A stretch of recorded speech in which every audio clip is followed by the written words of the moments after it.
humility is not thinking less of yourself. True humility is thinking accurately, which means recognizing that the light you carry was placed there not by your own merit, but by the nature of what you are. It took Helen several months of sitting with this before something genuinely shifted. The teaching didn't produce instant transformation, but gradually, the way she entered rooms changed. The way she spoke changed.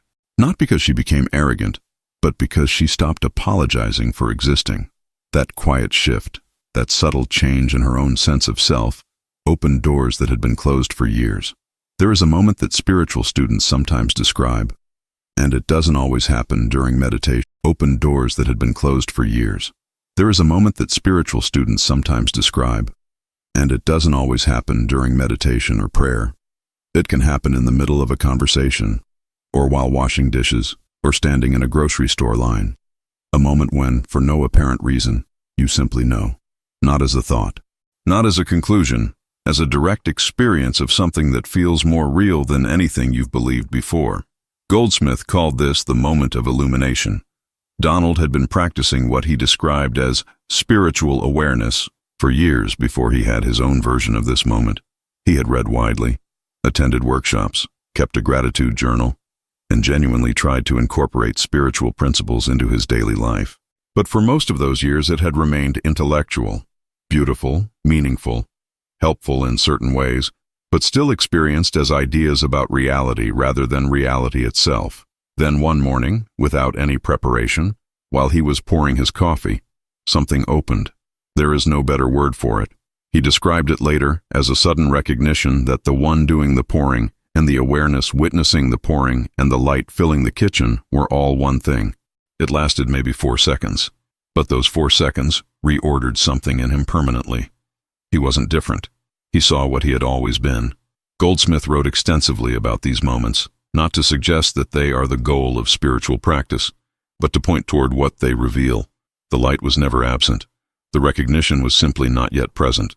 And once you have genuinely seen it, even for 4 seconds over a cup of coffee, the question, am I the light, never quite returns with the same force. Here is where many sincere seekers get stuck.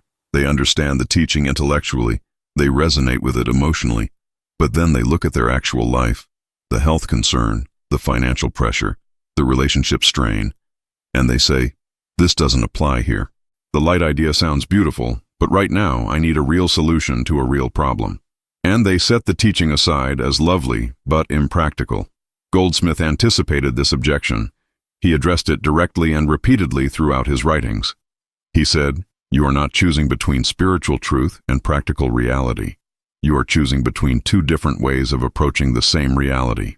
And the approach that starts from your identity as the light is not an escape from your problems. It is a fundamentally different relationship with them, one that changes what they are capable of doing to you. Peggy learned this during a period of genuine financial difficulty. She was not in a position where spiritual comfort was easy to access.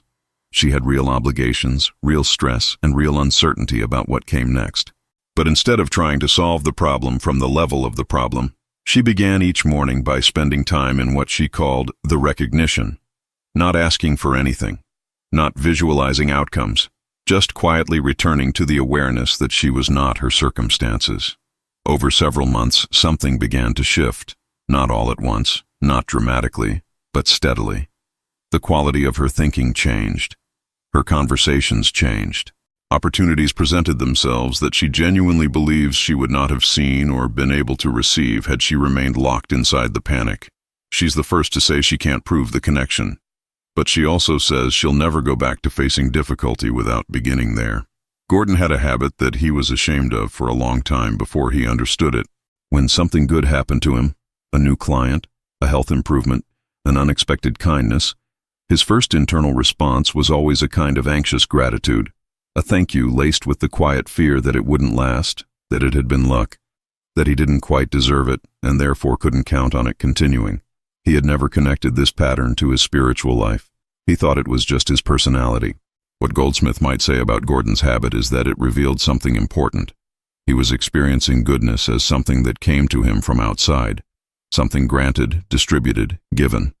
And anything that comes to you from outside can also be taken away.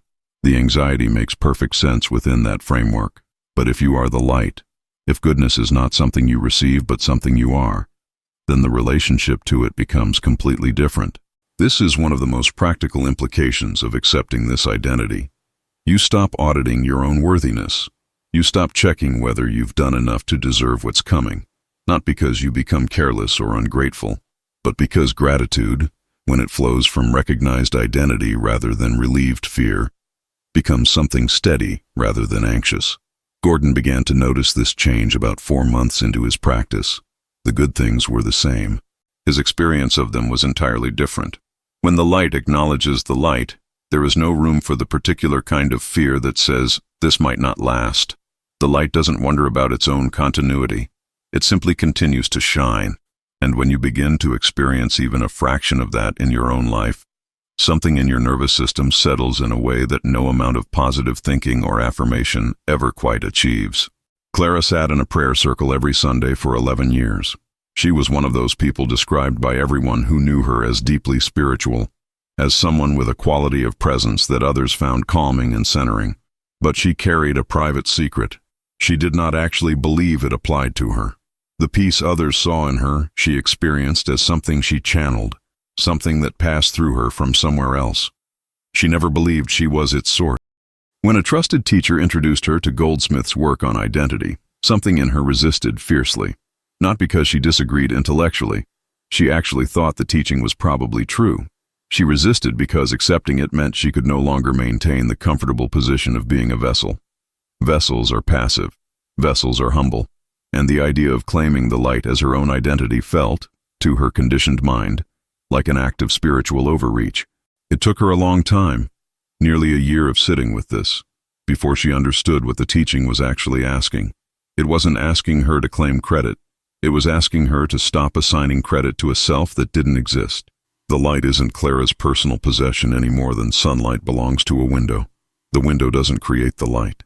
But it would be absurd for the window to insist that the light is coming from somewhere outside it when the light is shining directly through it. She was not the source, but she was also not separate from the source. That distinction changed everything. If this teaching is speaking to something real in you today, take a moment to like this video,